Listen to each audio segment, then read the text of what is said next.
Oh, thank you. Welcome to the 33rd event of the Slapstick Festival. So day 5, 33 events in 5 days. We're delighted. I'm delighted to have made it to the end and be here. I know there are people here who've been to many, many events, but you also look like a fresh audience who maybe haven't been to any. Has anybody here not been to anything else at the Slapstick Festival? Wow, that's great. Well, welcome to Slapstick Festival. But this is a very special screening, as you all know. So, yeah, I suppose I just would like to thank all the volunteers and all the team and all the tech people, all the people behind the scenes that have worked together to support Slapstick in bringing this sort of the 22nd edition to fruition. And we have a special screening to end this festival this year, which is In the Loop. In the Loop, and we have the writer director with us and performer. So we have, would you please put your hands together and welcome Armando Iannucci and Chris Addison.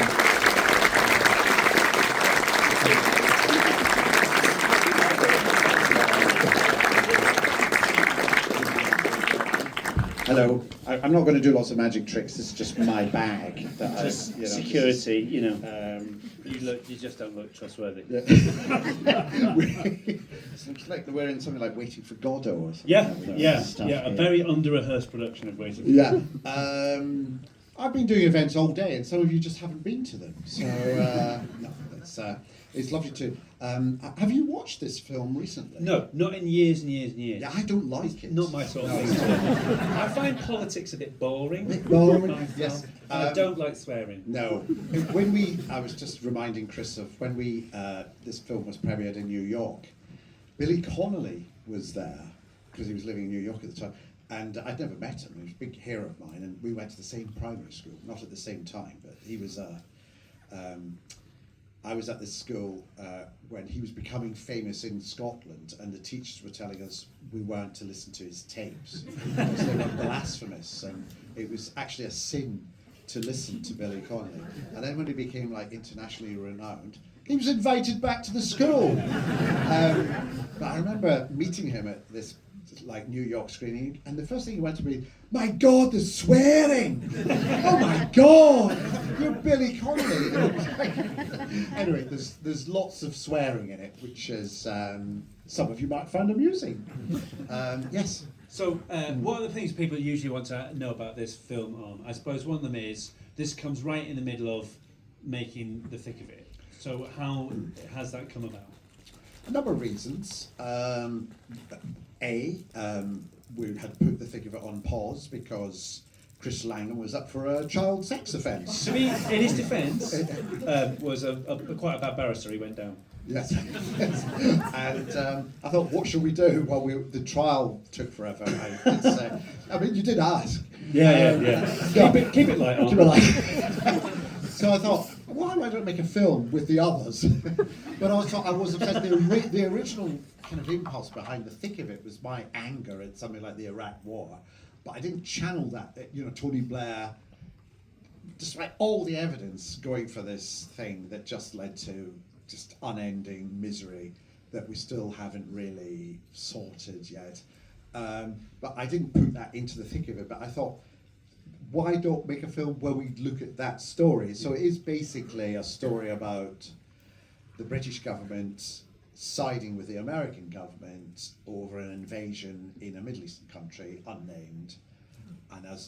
And a lot of research went into what actually happened, and quite a lot of it does make it into the film in terms of the pretext and the reasons they went in and so on, and stuff that we found out.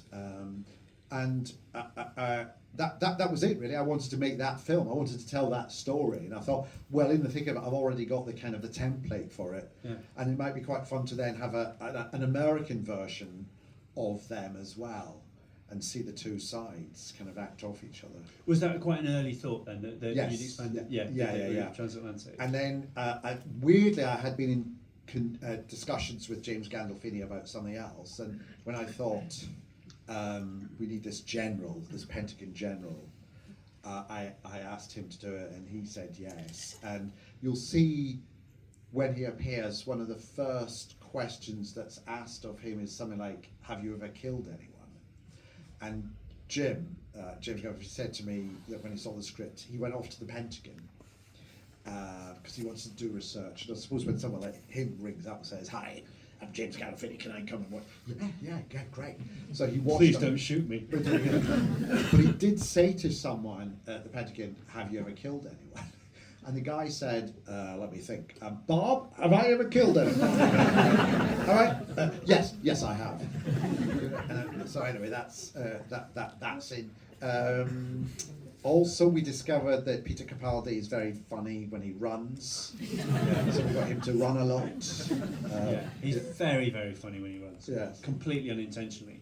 He's not really trying to be funny, but he's very, very funny when he runs. There's a scene when you are in a motorcade in DC. Oh, yeah. And you're shouting, "I'm in a motorcade!" And that's genuinely what you felt at the time. It was Dick Cheney's motorcade. He was the vice president at the time, and we were going to get his motorcade, but we had to wait for 4 hours because he was using it. And somebody said, "Yeah, he loves his motorcade, even if he's going out to buy some milk. He'll like call up the motorcade and go out and get the milk and come back in." But we were. Was that one? I feel like that was maybe the last thing. No, it can't be because we finished in New York. So it must have been something of the week. But I just remember that the very final thing that happened was you, me, Tom Hollander in the back, in the back. Well, Stretch Limo in New York. That's right. Yeah, and we went. We should have a drink to celebrate this, and because it's one of those sort of party limos, it had some whiskey in the back. And it's the worst thing I've ever put in my mouth. Must have been there for years, Yeah. and in the heat. And we thought this would be this defining celebratory moment, and we all went, "Cheers!" And It was pretty weird. There was some guerrilla filming in New York, I seem to remember. yes, we didn't have permission to film outside the United Nations, so we placed Mimi Kennedy, the actress, outside the United Nations, and we booked a flat across the road with a camera in it. Unfortunately, the scene involves her being on a phone, so that was great because I was on the other end of the phone, just going, "Could you move a little bit to your left and just do the line again?" And so that's how we got that one. Yeah, and then I seem to remember her. Didn't she have confetti? That's right. It was the very last shot of the film. Yeah. In terms of the shoot, so she then just took out lots of confetti and threw it away on her own because we were miles away. So she got arrested and never saw her again. So the question that people always ask about this movie is why are the people that I know off the telly in a different department? I don't understand. And my answer is, neither do I. I just thought, I sort of don't care. No, they're in the thick of it. You're Ollie in Department of Social Affairs, and in this you are Toby in the Department of International Development. Part of that was because we needed that department to be the story.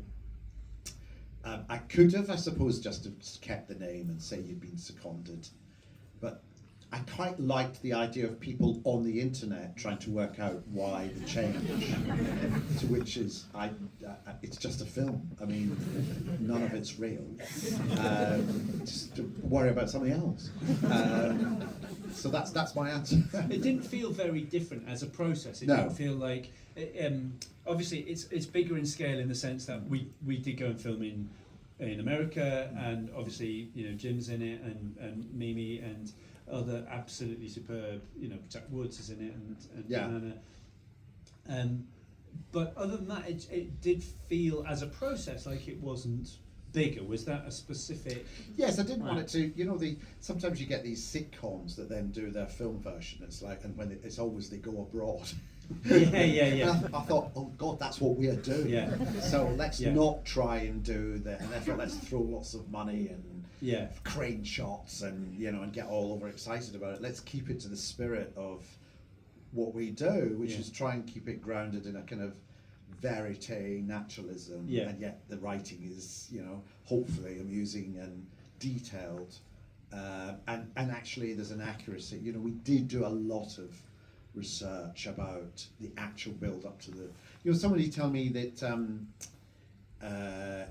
Donald Rumsfeld, the defense secretary under George W. Bush, who was really one of the big pushers of let's go into Iraq and take over Iraq, was someone who was telling us that he would interview people who were then going to run Iraq once America And he'd say, do you speak Arabic? And they'd go, yes. And he said, well, you can't go because the fact you've learned Arabic shows you have pro-Arab tendencies.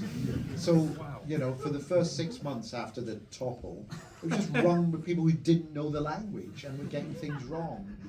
And there was a whole spate of families, you know, at checkpoints, the Marines telling them to stop, and the cars would drive towards them, so they'd just shoot them, because nobody told them in Baghdad that means come here. That means come forward. It's meant to be, this is safe, so you can come. Nobody had told them that, you know, and it's so it gets that, it's that absurdity. A lot of people told us Zach Wood's character in the film is called, what's it? Chad. Chad, that's right, Chad. He's based on what people told us, which is, yeah, you get these 21-somethings who've got a degree in terrorism studies from Georgetown University in Washington, and then get a job at, with a senator or whatever, and they just hang around where their boss happens to be in the hope that they might just get pulled into a meeting, because if you're in the room, you're in power, was the tenet really. And if the boss is into basketball, you learn basketball. If the boss is into tennis, you take up tennis. It's all that. How much in terms of sort of casting the American? Obviously, Jim was in place. Yes. But for people like David Rashi, and who's unbelievably great, and of course was then has been so brilliant as Carl in Succession. Yes. And for those of us of a certain age, Sledgehammer. Yes. All those people, Zach, Anna. Yeah. Was there much of a casting process? There was, yes. Yeah. They came to castings, and Anna just was really funny. I had no idea she'd had this previous career as a child actor in My Girl. My Girl. She, yeah. And then she'd taken time out and gone to college and whatever. Now she was going back, and she was just very funny. Zach Woods plays Chad. I think this was his first real film role before he then went on to Silicon Valley and Avenue 5 I did with him and various things. They were just at auditions. We did auditions in New York and in LA. Mimi Kennedy, who plays Karen, it's quite a central character. She was one of the last people. We couldn't find our Karen. I kept going back out to find the right Karen. And eventually Mimi was one of the last ones. And when we thought, oh, that's her. There we are.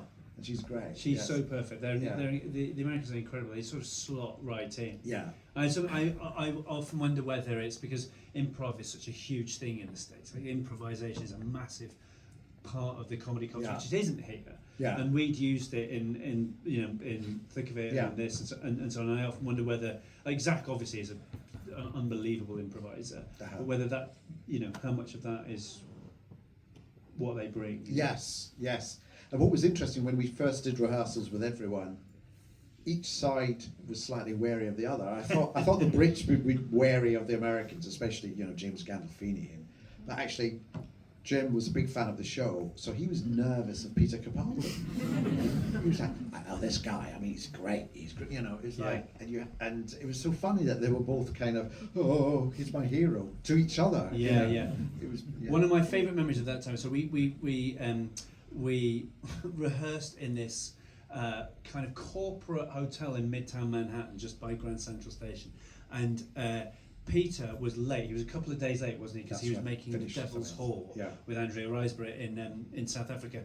So he sort of turned around. He was quite jet lagged, and he was so to meet Gandolfini, and after he'd sort of calmed down a bit, he got out his camera. He's a very keen photographer, kind of analog photographer, non-digital, and he's sort of fiddling away with this. He's got used to it. And you and Gandolfini talking across the table, and Jim's saying stuff like, "The thing is, what is Miller's energy? Is he kind of like, okay, I'm speak quiet, carry a big stick, or is he?" And then he turns to Pete and goes, "Fuck you!" And Pete goes, "Ah!" Because suddenly Tony Soprano going, "Fuck you!" in his face out of nowhere. Yeah. He nearly fell off his chair. We realised when we started the film that there wasn't a scene between the two of them, just the two of them. Yeah. So we wrote it in, and it's one of the scenes that everyone remembers. When you analyse it, it makes no difference to the story whatsoever. You could take it out, and for some reason it's like. And I remember we were filming it in London, but I remember everyone else they cast, even though they weren't filming that day, turned up because they wanted to see that scene being shot. Yes. Yeah, it's an amazing. I have a really clear memory of. There's a bit where there's a bit where Rashi takes Malcolm into the prayer room. Yes. And he goes, and you're the great Malcolm Tucker, or you're the great Malcolm Tucker, and it's Malcolm at his absolute lowest. And I remember standing next to you at the monitors, and there's this shot, very close, as I recall, on Peter's face, and he's just left in the room, and everything is ashes, and Malcolm is fucked, and he moves his eyes there, right? And I remember you going, oh. Because it's such an incredible moment. There's so much power in a little Capaldi face expression, and that whole. But him and Gandolfini fighting off against each other is all that. It's all the microaggressions. It's wonderful. We have to start this. Does anybody have any questions before we start? Let me ask you this: who has not seen this movie? Oh, and who has seen this movie? Okay, you know it's the same, right, you guys? There are no differences. It's not 3D or anything. There will be swearing. Yeah. How relevant it is to today, I'll leave that to you to fathom.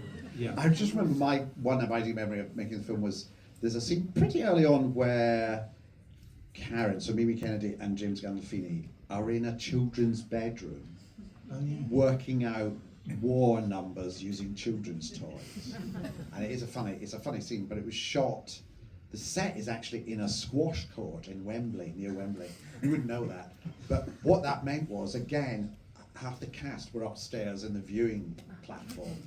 I could just see them up giggling, kind of like, I could just see James Gandolfini working a children's toy to work out troop movements and stuff. That was my memory of that whole kind of era of shooting. Yes. My one real regret about this movie is talking myself out of a scene with Gandolfini, which was because my character Toby is obsessed with General Miller, absolutely obsessed with him, and there was this whole scene where he kind of where Toby finally sees Miller and sees the opportunity, and he goes over and they have this page of back and forth, and then eventually Miller tells Toby to go fuck himself. And I was looking at it, and I remember going to you and saying, "Isn't it funnier if I go, General Miller," and he goes, Fuck off. "Fuck off," and he went, "Yeah, that's great. Let's go talk to Jim." Yeah. And he went, "Yeah, that's funny." And I was going, "I feel really smug about that." And then I went, "Wait a fucking Yeah. deep regret." Anyway, so it is with regret that we must introduce this to you. Yes, we'll enjoy the film. Enjoy the film. Yeah. As we say, not a sort of thing. No.